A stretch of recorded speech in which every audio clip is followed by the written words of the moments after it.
Hi, this is Marya Kazmi. I am Brown Girl Interrupting, and today we are talking about Pain to Power, this show where we talk about turning our pain into our power and our purpose and turning our struggles into our strengths. This show is brought to you on the I Rant Network, and I'm very excited for that. I want to first say Happy Father's Day to all the fathers out there, to my producer, Logic, Mr. M, as well as my guest today, who you're going to be introduced to in a few moments, Jean Francis, and to all the dads out there who are fathering in all the different ways that they are and guiding and supporting so many children. So I am really appreciative of that. And I just want to say a salute and a shout out to all of you. I also want to take a moment because right now we are in a place in our country where humanity is being forgotten, and we're treating a lot of people on hierarchy of worth. Particularly, we're looking at our immigrants with that, right? And there's just so much violence, so much fear, so much uncertainty. And I know that, like me, I'm sure a lot of our hearts are breaking looking at everything we see on the news. But at the same time, I will say that there is also a lot of camaraderie and collective effort to stand up and speak up for one another. And it makes me realize that we are trying to do what we can in the influence that we have. So I say all this because this show was really created from that belief. This space for me has been a place where stories are more than words. There are tools for resistance and healing and deep transformation. So when I created Pain to Power, my goal was to truly think about this idea of critical race theory and counter storytelling.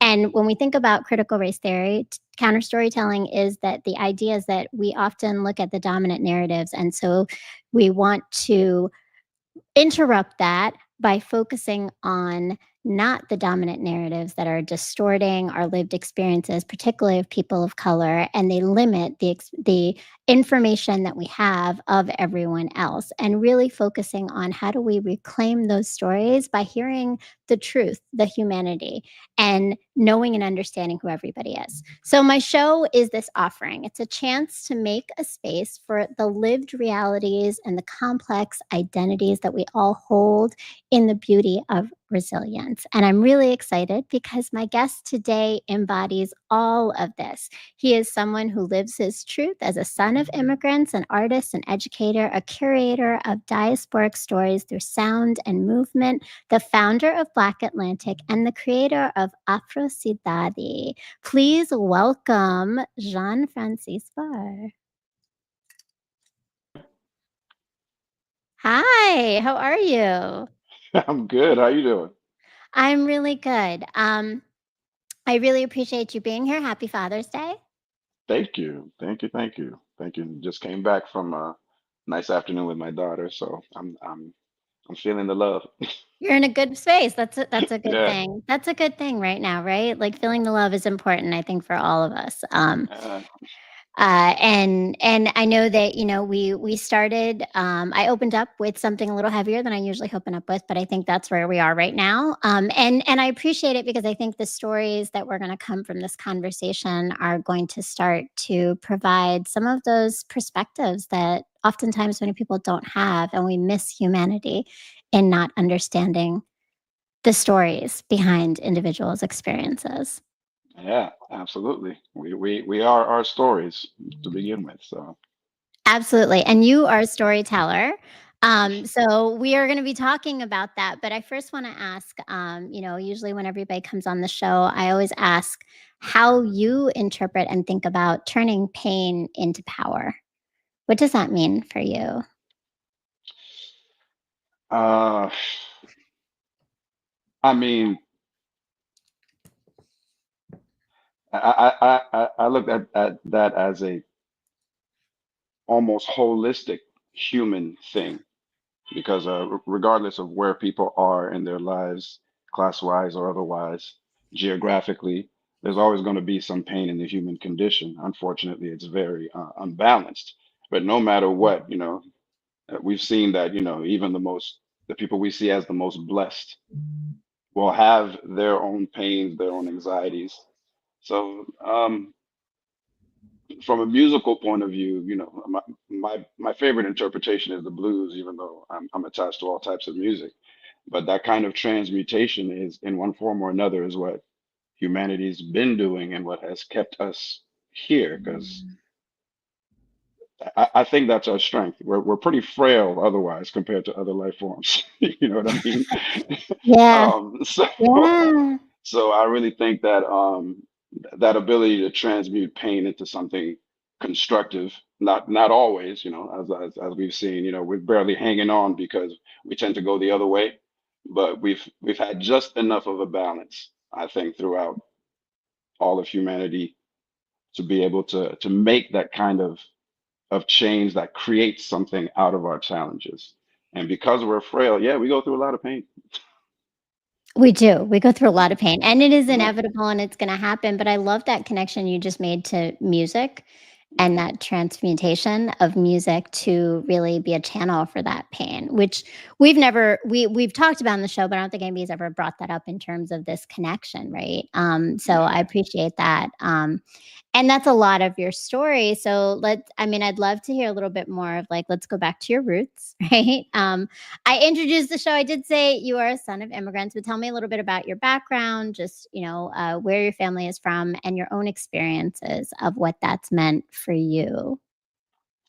So my family is originally from Senegal and Cape Verde. And for those of you who are familiar with Senegalese people, I don't look like very much like a Senegalese person. So even within Senegal, I'm from a mixed family. Um, and then my parents came as immigrants. First, my dad uh, to Los Angeles in 1967, and then he was followed by my mom. And this was at the beginning of the independence movements well, actually, second wave of the independence movements of Africa, sub-Saharan Africa. So he was among the second wave to get scholarships to the United States. And unlike a lot of people who got sent to like Middle America and Missouri and places like that, he landed in Los Angeles, during the Civil Rights Movement, during the Cultural Mm, Revolution, during the riots. So uh, we'll probably discuss more of it as we go. But that kind of gave me that, it's kind of like about as old as you get is Africa, right? And about as new as you yeah. can get is Los Angeles, California. So things in between, I think that because of my family and my dad, it helped me pick up things both in geography and time, from the Yeah, ancient to yeah. like the newest. Yeah.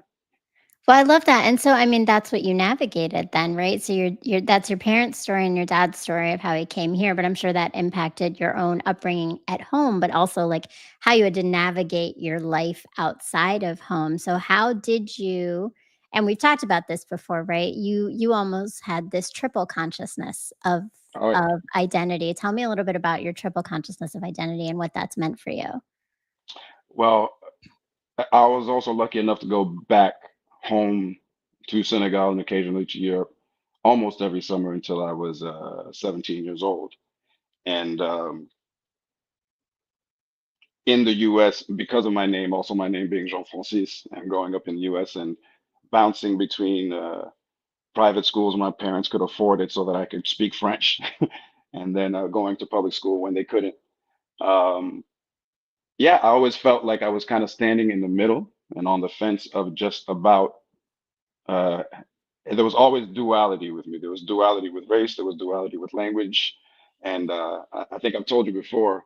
I kind of felt like I was growing up in the middle of the Atlantic Ocean, which I, Mm, no pun mm, intended. My project and company is called Black Atlantic, but even in Senegal, again, I don't look very Senegalese, and on top of it, I come from a mixed heritage, and they knew that my family was among the few of Senegalese heritage that were in the United States.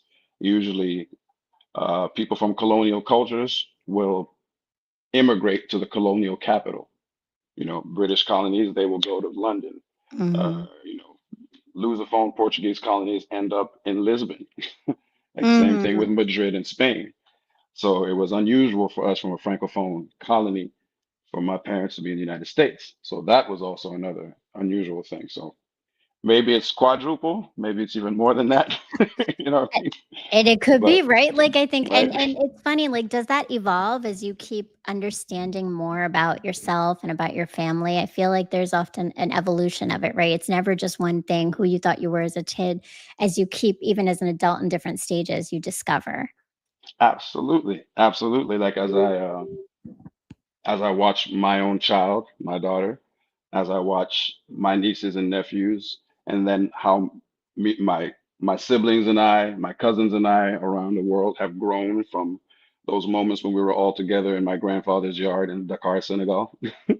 Um, in in seeing my own changes and watching other people change like that, it's a constant evolution of that perspective of what it means to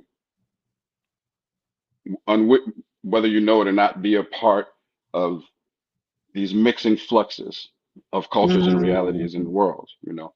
And so, yeah, like I told you before, I do what I do in order to make sense of that. And I started doing that maybe at like 15, really without realizing it. So what was it about? What you do is you create music, right? But tell me more, Yeah. like, what is it at 15? What really happened that started to propel you into, "I need to channel this part of me to make more from it?" Well, there's a lot of things that happened to motivate it, but I didn't know that music was a vehicle for it until I was about 13, and that's because somebody heard me humming under my breath in a music class at the French International School in Bethesda. Um, and again, I always felt a little bit outside because I kept bouncing back and forth between schools. So Mhm. I would keep to myself a lot. And somebody heard me humming under my breath, and that's how I got my first chance to sing at school and then start a band. But it was also my opportunity because I had already heard different forms of music through my dad, um, to find an outlet, Mm, even if it was nothing but screaming over rock and roll, but to find an outlet, uh, to get some of that compressed energy, so to speak, because I always felt like I had to be quiet and observing, you know. So mm. it really was an outlet for me to jump out, and I was always a dreamer. I was dreamt of like flying when I was a kid. I wanted to be a pilot. And then the first time I got to be on stage when I was 13, I was like, oh, this is just like flying. And then I don't have to do all that math. You know? I love though when you realize that, right? Like, this is the same thing that I feel. It's that feeling that I'm looking for, right? But it's a different way to find it. Yeah. But that's powerful because I think, I mean, like, can we examine that compressed energy a little bit more? Because I think Yeah. that's so important, right? Like, that's really where so many people are and so many people have been. What does that mean for you? Like, what was that struggle in self? It took me a while to even realize that it was a struggle to begin with, Mhm. honestly. I'd been through the bullying thing, the, then trying to be with the cool kids when I had the opportunity as I was growing and my body was changing and all of that. But I think that the old world upbringing, both African, older, plus the Catholicism. My mom was almost a nun, so there's a certain amount of stoic perspective in old Mm. world. You know, so we're not really taught to like acknowledge our pain like that in old cultures. So Yeah. I didn't really know even that I was trying to process something. Honestly, I was like I'm a guy. I'm a dude. With a certain amount of friends and with changing environments, but you make do and you're doing okay. I didn't get the best grades per se. So I really honestly emotionally was not processing it that way. But I knew that the moment I got an opportunity to work through sound and express myself, that I had been missing something I didn't know I was missing. Mm. And then when I got, because I tended to process things because of the fact that, there was a denial of emotion there. I would do it intellectually and then backtrack back to my emotions, backtrack back to what I feel, you know. So I started getting into the first time somebody gave me a civics class, for instance, that like sparked me, and I ended up doing sociology in college, and then really, post-colonial studies. And within that process, I would go back and be like, wait a minute, that's my experience. And I would think back and I would start getting flashbacks to my personal experience with my parents, with, with my friends or breakups and all of these things that were a part Mm. of this multicultural experience. I honestly, I had to mindfully go backward in order to process the emotion of it because I got really good at bearing things, Mm. you know? And that's a cultural thing too, right? Like Yeah, definitely, yeah, right? Like yeah, the like you said, holding it all in, right? Just yeah. not expressing it. And then you mentioned it, right? You're a boy, right? Being a boy, being a man, not now, but you were, right? Like you were. But No, look, I look in the mirror sometimes and I'm like, who's that? sometimes you Okay, so might still be that like boy is still right there. that, and that, that's the truth too, right? Like that girl Yeah. is still there too, right? That's part of this too, I think. But like, but there's um that expectation that you have to break sometimes, right? And there's a Hmm. lot of there's stigma breaking, status quo breaking, right? But also like some vulnerability involved in this process. So how do you Yeah. work through some of that to even give yourself permission? Um, uh, there was another element outside of, the more intellectual side of it where I had to backtrack. Well, where there was no backtracking, was with the women I dated. That was an acceleration. That was fast track emotional growth. Let's put it that way. That's how it So works, yeah, right? no, honestly, that's the first time you get that mirror. It's like, whoa, Yeah. oh, not this is how I appear and this is how I act. Mm. It's through relationships that are intimate usually that you really start seeing yourself. Yeah. Yeah. So I did learn a lot from the women that I dated, in every way. I mean, I don't know if you, and sometimes I felt like, I don't know if you know the musician Fela or saw the play, maybe. Or anything, know No, I anything don't. about his I don't. life? No, I no. don't. Okay. No. Yeah, no. He was very much changed by a woman that he dated, during the civil rights movement in California. As an African, you know. Mm.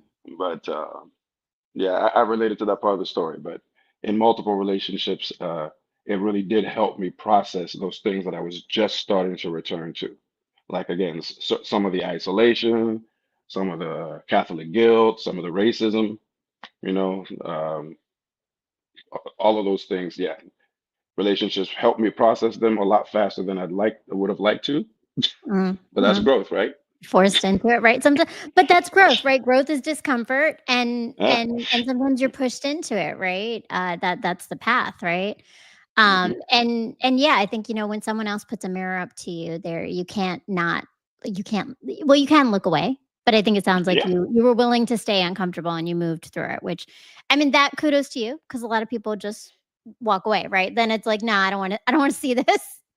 I'm not sitting here right now, I'm moving away from it." But you also mentioned, and I really appreciate this because I think this comes up a lot in healing, and I've been thinking about this a lot, but you said going from intellectualizing things to expressing it more, right? Hmm. And that is a really important thing that I think a lot of people struggle with. So I appreciate you lifting that up, but that also I'm wondering like how that kept moving you towards like did that keep moving you in that direction? Like was there something about that that felt so much more familiar than the intellectualizing of things? Something about about facing my feelings, you mean? About the more expressive part of it, right? So you talked Oh, about how you were studying and you found this balance, which I think is really cool. Like I understand that. Like sometimes we get validation from learning something yeah. because it makes so much sense in the story of what we've been living, but we just didn't Hmm. have the words for it. Exactly. But you Exactly. took those words to another level, which is that you've really channel it into music. Yeah. So, okay. I, I omitted to say that before things were truly intellectual, they were musical first. I Mm, just didn't sometimes understand everything that I was listening to or feeling. There mm, were times when I was a kid that I would listen to a certain song and I loved it, but I do things like when my dad gave me his record player, it was like a dimensional shift in my life. He gave me his stereo system.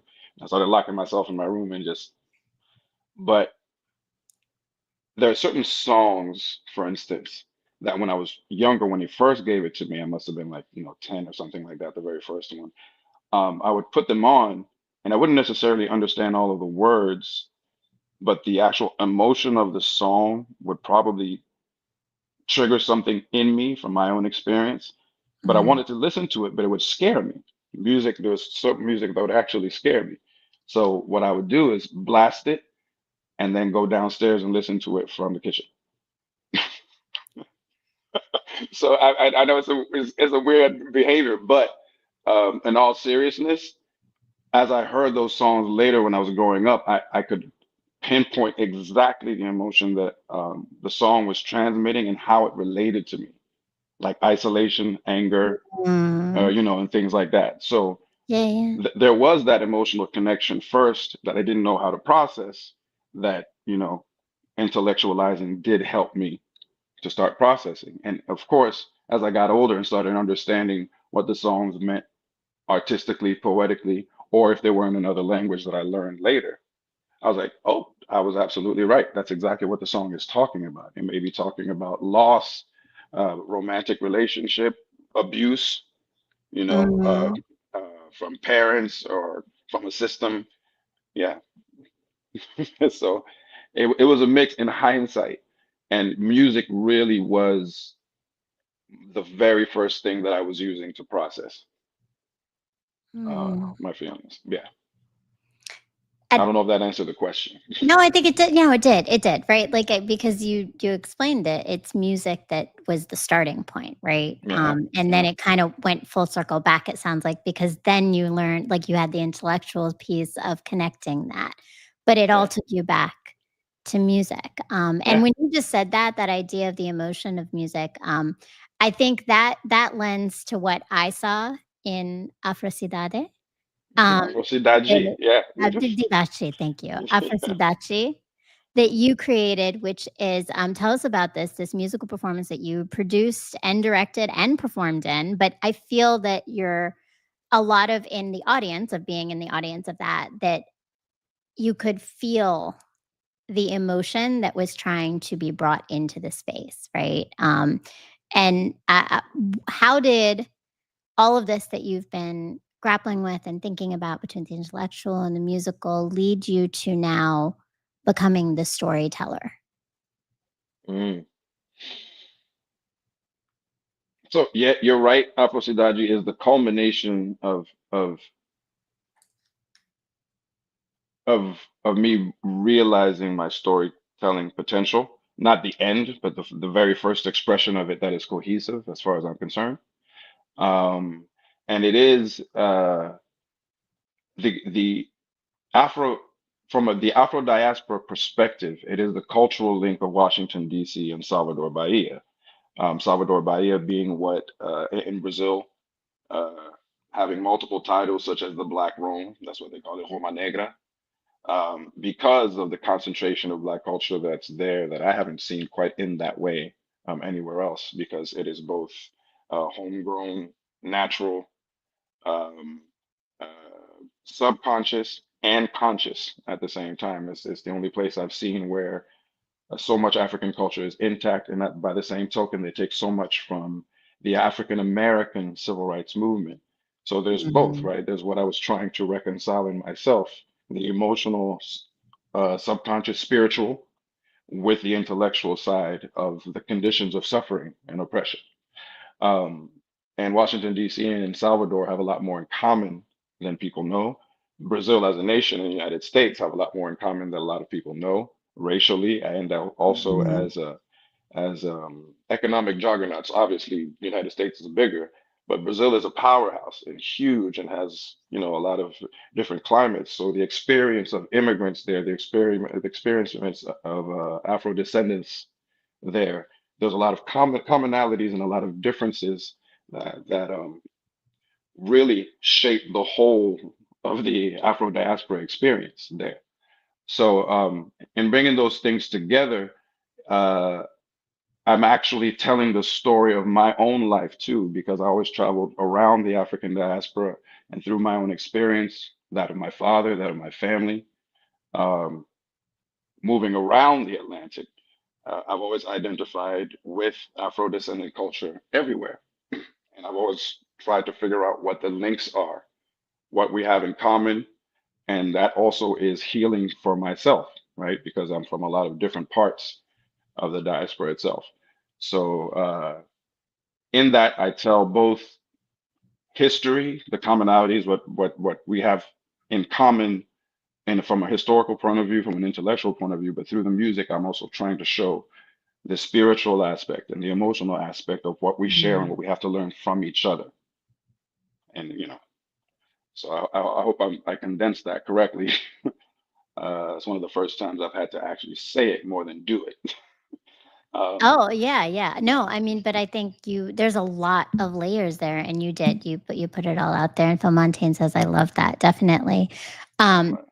and you also speak of, when you refer to it on the site, I saw it says, "Uncovering this underexposed link from the plantation to the present," and a lot of it is that, like, that historical connection. When you think about some of the specific aspects of what you chose and how you chose the music and the dance and the stories to tell, what what were some of the things that stand out to you of what you wanted people to walk away feeling and thinking? Well, there's two layers of it, right? In Black Atlantic's mission, uh, there is the education and the unifying of the diaspora itself, but that becomes an archetype, a model for all of humanity as a whole. Um, okay, before I keep on going down this rabbit hole, let me make sure. Give me that question one more time. So what do you want people to walk away with when you Yeah. create Okay. these So, experiences? so as I was saying, there's two layers. There's one is to benefit, obviously, the sense of self, sense of pride and humanity of the diaspora. But through that, it actually teaches a lesson to all of humanity when it comes to uh, self-sufficiency, pride, um, having a sense of identity that is not um, infiltrated by someone else's agenda. Mm, Um, a healing, bottom line, basically, because both sides have to heal. As if we really know critical race theory, and if we get to the intellectual side, bell hooks is one of my favorites, and there's no way in an oppressor and an oppressor relationship that both sides don't come out unscathed. right. So through this work, it's primarily for the diaspora, but I really believe that all of humanity can find healing through it, through the lessons, through the self forgiveness that we have to do for ourselves as people of African descent, for the things that we've done to ourselves as a result of the abuse, because trauma begets trauma, um, let alone what's been done to us. You know, um, Mm, so through all of that, and through reclaiming strength and identity through our music, because our music is our history. That's one of the other things that's in the mission of Black Atlantic, is to validate oral traditions. We're in a time right now where oral traditions are gaining in their value. and I've been Mm-hmm. pushing oral traditions, for quite a while now. But they are our repository. All of our history is within our oral traditions. I hate to make reference to like Ryan Coogler, but that's one of the things that the movie Sinners was pushing that I was Mm-hmm. really excited about. All of our history, our spirituality, our libraries are there. And going back to that and using that as a tool for healing, for strengthening, um, for unifying, um, that's really what I'm trying to convey. I'm trying to convey the humanity of the diaspora, and through that, to embolden human intention, humanistic intention in general. Hmm. That's Does that answer powerful. at all? Yeah, Yeah. no, it is, and I think that that's from experiencing and being present in this performance and seeing it, I would say looking around, that's what it felt like, right? It felt like healing. It felt like people connecting with one another. I could hear that, there were women behind me and men in front of me who would like they would get excited by certain sounds and songs and like certain stories that you told. And I think yes, that it did all of those things. And that is so powerful.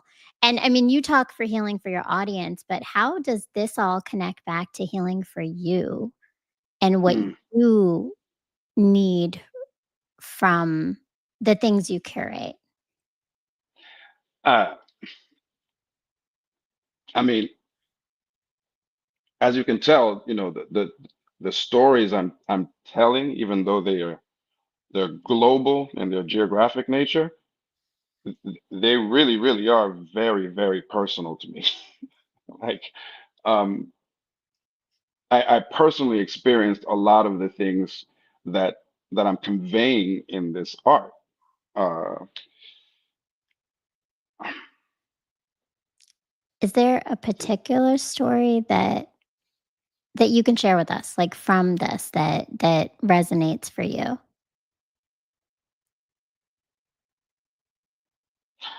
okay, so one of the things that I described in the show was the Bloku Afro, the African um, percussion troupe and social outreach group, Mhm, Ileaye. And even though they've had their issues with regards to money management and things like that, what they managed to symbolize starting in the mid 70s has such a deep emotional resonance for both people of African descent and women of African descent. Um, so it's an outreach group, and it was the very first in Brazil to say no. Um, People of dark skin are not going to be excluded from carnival, even though carnival's rhythms and music and everything about it came from them. mhm, No, our women are not going to be objectified with fruits, on their heads, and et cetera, et cetera. It was a matter of identity, pride, love, all of those things. And with a consciousness of acknowledging everything else about the diaspora outside of them. So there was this mix of personal rebalancing, of personal embalming of scars, um, while at the same time connecting to the larger world, while at the same time uplifting mm, Black women. It, mm, it, it was such a holistic uh, and almost subconscious movement.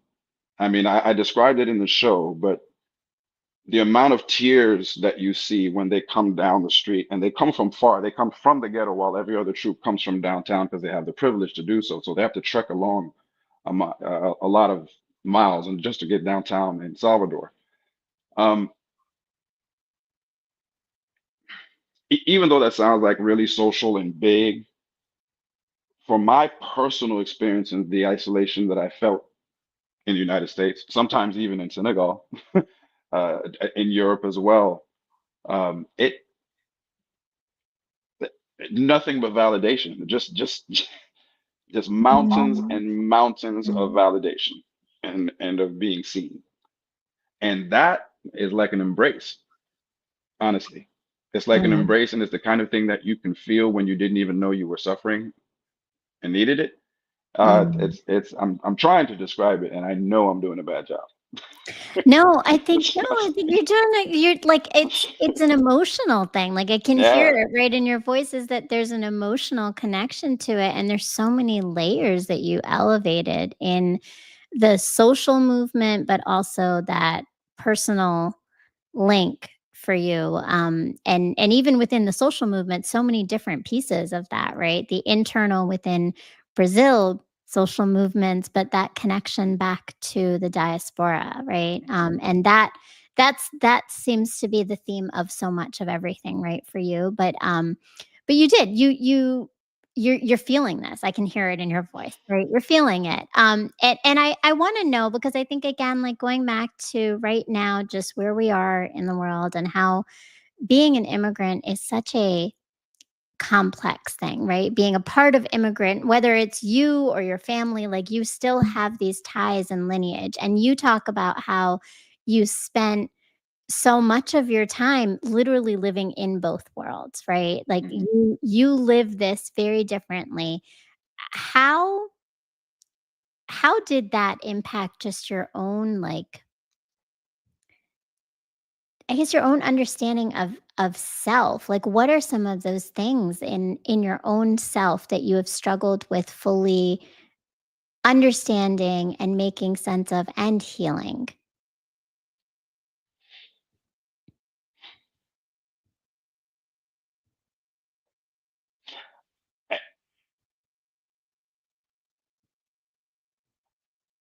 Outside of the things that are very individual that people can go through, it mostly comes right back down, especially for us, immigrants or children of immigrants. It always seems to come back down to like race and religion Mm. in one form or another that tends to affect us um, with duality. Like, for instance, brown skinned people, when they come to the United States, when they first come, their parents don't even know what race is usually to a certain degree, at least Right. not the way Americans see it, you Yeah. know? Um,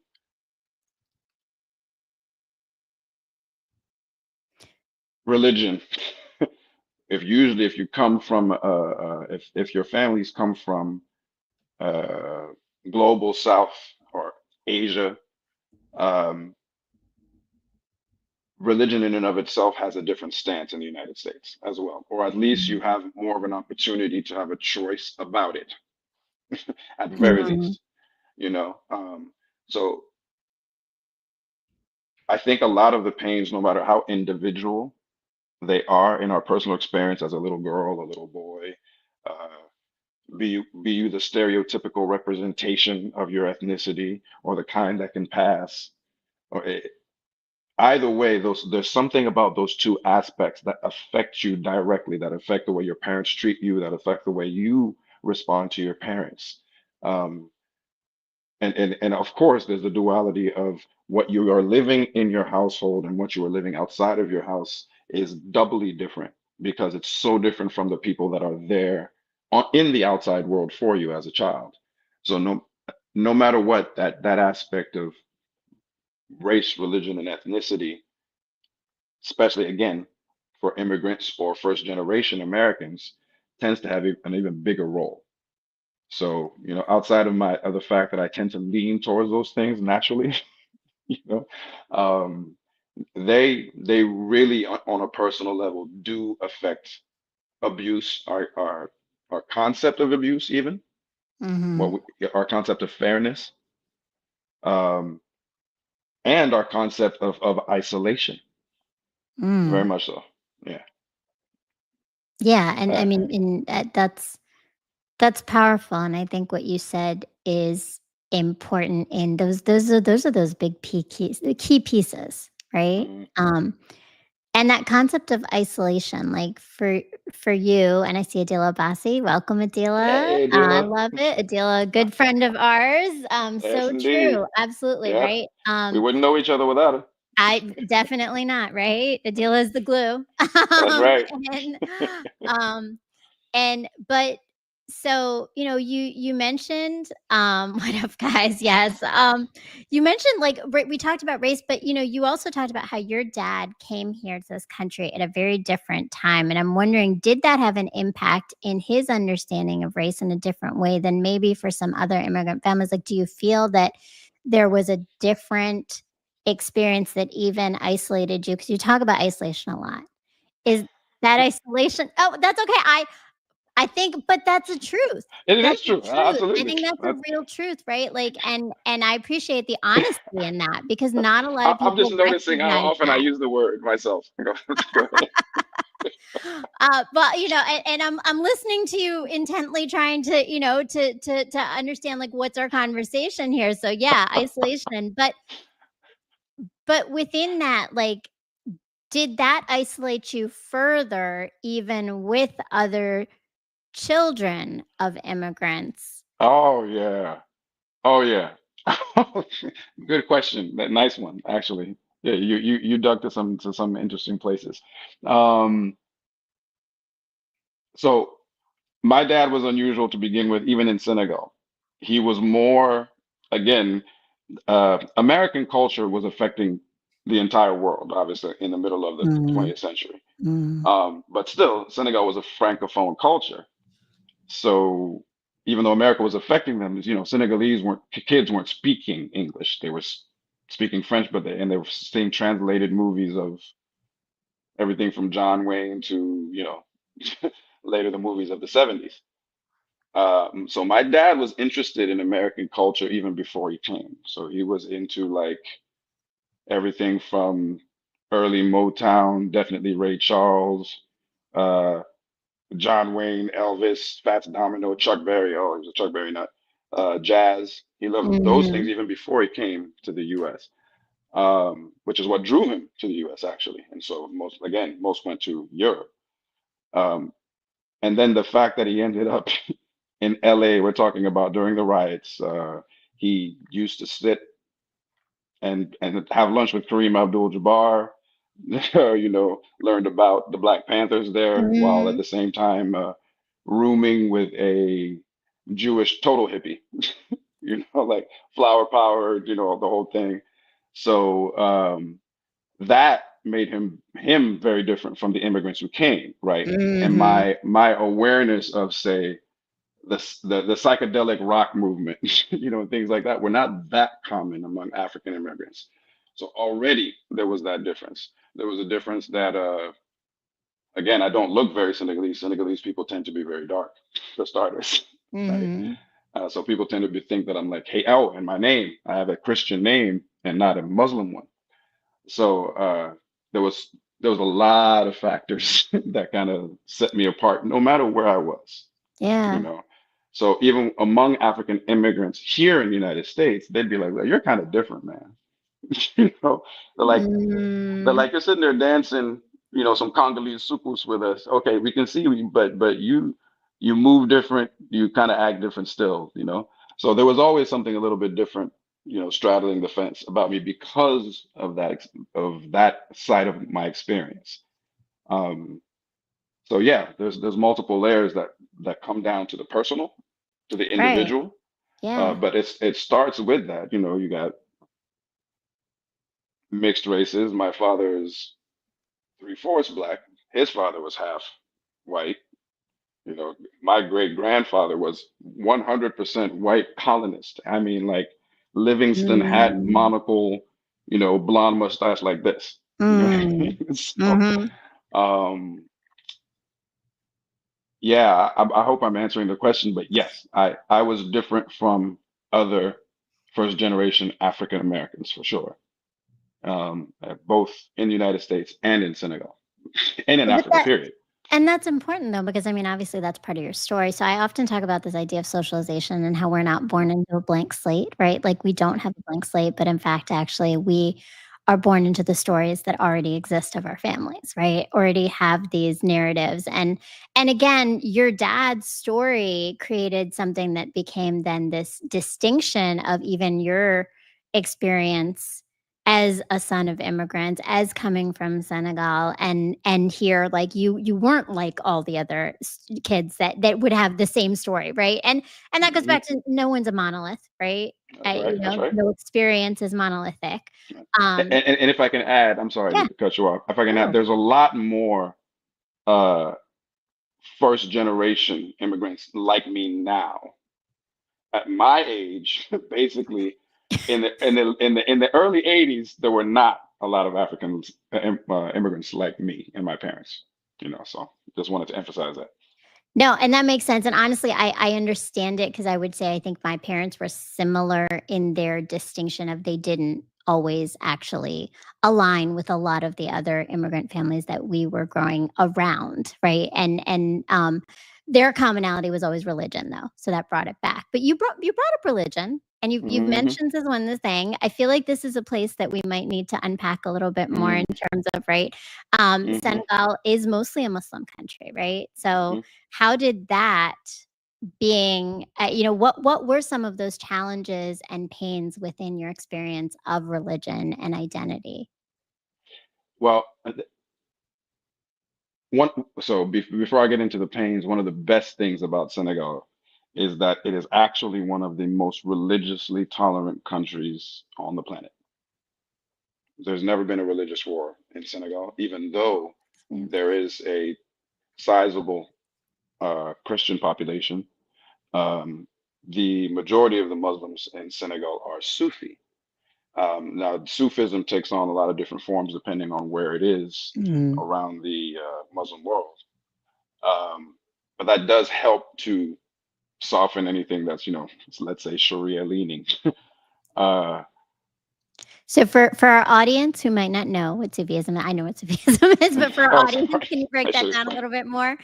Yeah, When yeah. you say Sufi, what are you referring to? How's that distinction from Sunni and Shias? Okay, so okay, within Orthodox aspects and delineations of Islam, the top two are Sunni and Shia. But within every, especially within every monotheistic form of religion, there is always a mystic side to it, a mystic side that is usually more interested in the direct contact with God as opposed to with intermediaries, be they imams or anything like that. And Sufism, depending on the cultures, be it Pakistan, Afghanistan on the far east side, or Senegal on the far west side, about as far west as it gets, takes on characteristics of those regional cultures. So Sufism does exist in Sunni and in Shia, but it is the mystical interpretation, the kind that is usually less dogmatic, um, has less of hierarchy and more direct contact between the individual Mm, soul and the divine. So, because of that, for instance, that's where you get whirling dervishes. That's where you get those differences within Islam, but also within Christianity and even Judaism, between those really ascetic sides that are like, no music, no pleasure. No, those are usually the more ascetic sides. right. But the usually with Sufis, it's the opposite. They emphasize music. They emphasize transcendental experiences in Mhm. order to connect with God. So there's a. I hope that answers that question. And there is an Yes. African form of Sufism, which is probably best expressed in Senegal, honestly, more than Mm. anywhere else. Um, and there's two branches. There's Murid and Tijan, but that's going too far into detail. We're going to stick to pain and power. But yeah, that's the bottom line. Is that the interpretation of Islam in Senegal is more Sufi, so there is more flexibility in it, and there is more aspects of free monotheistic African culture. The drum, Mm. um, there is a belief in magic. There is a flexibility and more of an acceptance of other people's cultures and religions as a result. So it is yeah, it has always been a multicultural place. And on top of it, because of its position, it's always been the kind of place that's been fought over by the French, the Portuguese, the English. That's another thing that's affected Senegalese culture, which is why my dad was so much in the United States, because Mm. at the tip of Africa in that strategic place, they are very open and cosmopolitan. regardless of the economic situation. I'm trying to take that back to the question you asked me. The question was really like, so how did this impact you in your relationship to religion? Oh yeah, so for one, I always saw peace within my family. We have Muslims and Catholics, and it was always a great relationship. So that was something that is positive. Um, I did. My mother and my family on the Cape Verdean side were very Catholic, hardcore Catholic. Like my mom was washing dead bodies for funerals with my great grandmother when she was 13 in convents. So Mm, they be Catholic, like hard. And because of that, I was an altar boy, a Catholic altar boy by the time I was 13, 12 mm. maybe. You know, I went through every sacrament there is in Catholicism except marriage and death. So yeah, I'm familiar with the religious thing from multiple perspectives. But I think that was a blessing actually. Like there were parts of it, of course, that were oppressive. There were parts of it where I would end up in environments within the church where some people were friendly, some I could tell were looking at me and treating me, from a superior point of view, sometimes even with disgust. There were some racist environments. There were some times where they were very rare where some people of a Muslim background would kind of scoff at me in Senegal for behaving in a way that I wasn't taught to behave. Mm, But those differences, the differences between religions were not as much of an issue for me as dogma in a religion. That is what I find can be oppressive. Can be physically abusive, can be gaslighting, can be, and I'm a lover of the divine, but yeah, I stick more with the way Sufis tend to see things. mm. And that's a whole nother conversation, right, that we could probably go down the rabbit hole in terms Oh of, yeah. right, like, because that's I hear you on that. I think dogma of religion often it can limit us in our experience of what spirituality can be, right? Mhm. And faith and spirituality sometimes don't always align the same way sometimes, right, with religion. Uh, but and I appreciate it, Logic. I love it. You're doing such an amazing job of putting up some of Yeah, these those great images are images awesome. for us to Good connect Lord. with. That is for sure, Mr. M behind the scenes. So, it is Men's Mental Health Awareness Month also. And we've had some, we've started to touch on a lot of this, but I just want to know, right, as a Black man, right, living in America, which you are, right, like this has been your experience.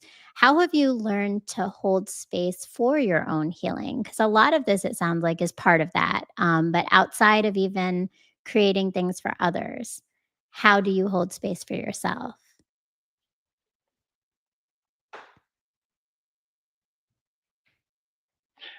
In my consumption of the culture, I So tell think. me more. Um, and when I say in my consumption of the culture, I don't consume all of Black culture. I have my preferences within it. But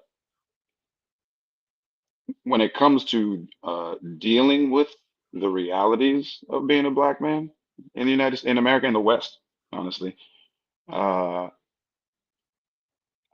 it's through the art where I get my comfort, where I get my solace. Obviously, it's within community. Um,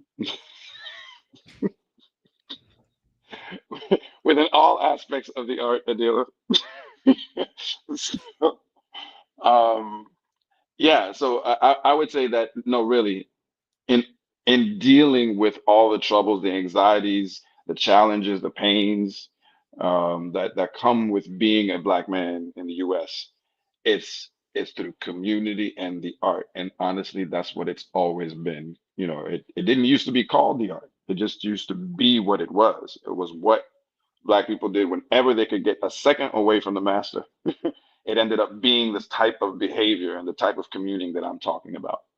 And I found it in African American music. I found it in Cuban music. I found it in all the musics of the diaspora. There's always that aspect that is subconscious, ancestral, um, where you can find home, where you can find validation, where you can lay down your arms. Because to be in this society is to be armed, is to be armored and holding up your arms, not necessarily, for destruction, but self-defense, Right. emotional or otherwise.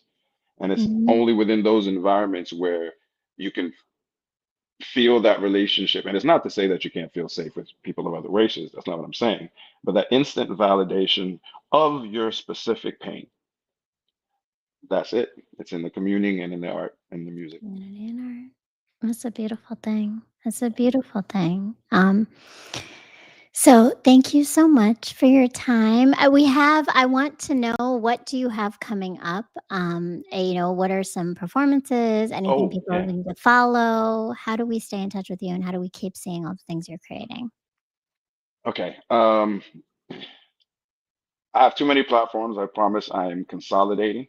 It's a lot of It's platforms. They're all down here at yeah. LinkedIn, just so you know, y'all. But yes, many, many, many different I platforms. want you to be aware that I know. Okay, this is part of what Black Atlantic is. It's an umbrella for the things that I do. So, I sometimes I'm happy to say I've started doing certain seminar type of classes in colleges and a few schools where I share the same type of information, but about the diaspora. Hmm. But my band Sahel, which is a band that does music of the diaspora, is performing. Oh my God, I should have the name of this. It's at the Wheaton Town Center on Friday, the 27th of September, 6:30 to 8 p.m. And also July 25th at the Creative Cauldron in Virginia. We're actually really excited about that show because we did Afro Sadaji there. And even though that focuses mostly on the relationship between Black Brazilian and Black Americans, Sahel is more of the entire diaspora as much as we can represent. And that's going to be at the Creative Cauldron on the 25th in Virginia on the 25th of July. Um, you can find all of my amalgamated activities on Black Atlantic, BLK Atlantic.com, Instagram /BLK Atlantic. Um, but I also have a rock group called Zanj, which I've never mentioned to you. But Oh, yeah, we have some shows that are supposed to be starting in September. okay. All right. So we'll be keeping an eye out though, because those all be under Black Atlantic. So if we look at Black Atlantic, if we're following you on Black Atlantic, we'll get all the information of the upcoming show. Yes, as well as the seminars that I do called Orphan Root of the Diaspora, which is about the clave. So in other words, the rhythmic keys that are found all over the African diaspora that are comparable to, say, the polyphonic keys of European music. But that's a whole other thing. But you can trace and find different cultures of the diaspora throughout the Atlantic just by following those rhythms. I love that. That's beautiful. Yeah. Thank you so much. Thank you for your time and Thank your for story.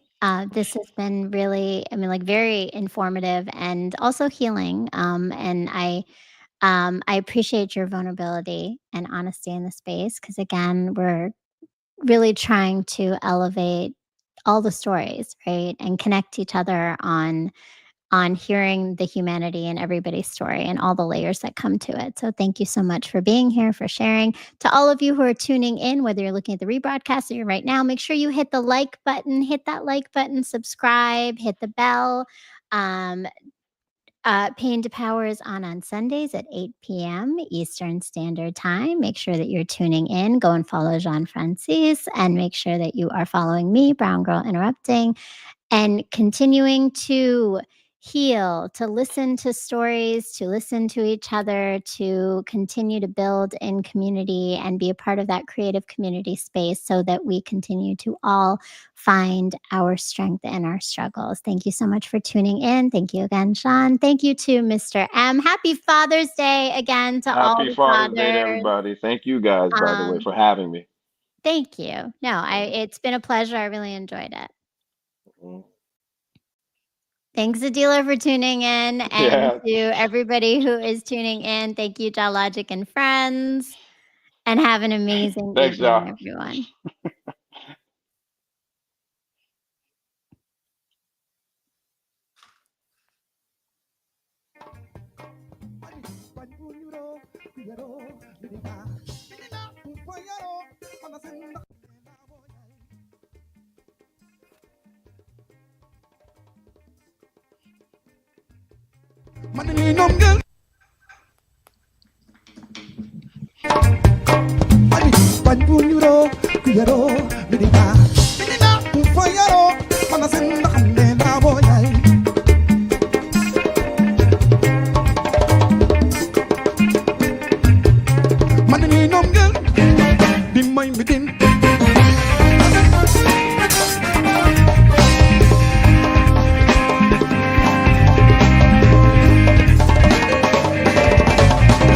Yo también de corazón te daré mi murmurio con orgullo y poderío a ver que tu nombre en su que en el nombre de mi Cuba que te saludo del mío. Que viva Chango, que viva Chango, que viva Chango, que viva Chango, señores. Que viva Chango, yo, África, Benelux.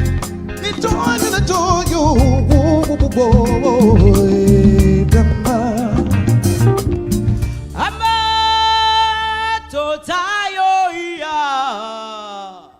Nabuchikele milat nios.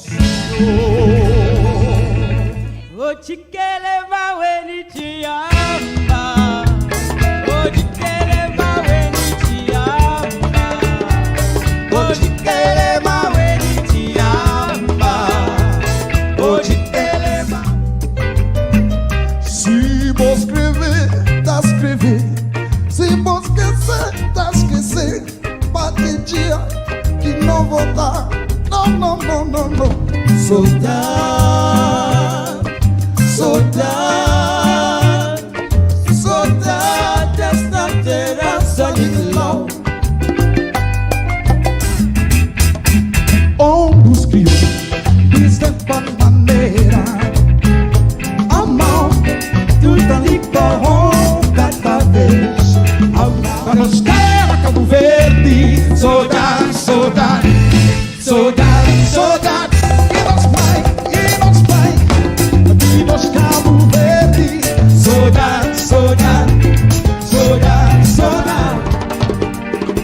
E Father Bamba. Asunyuma,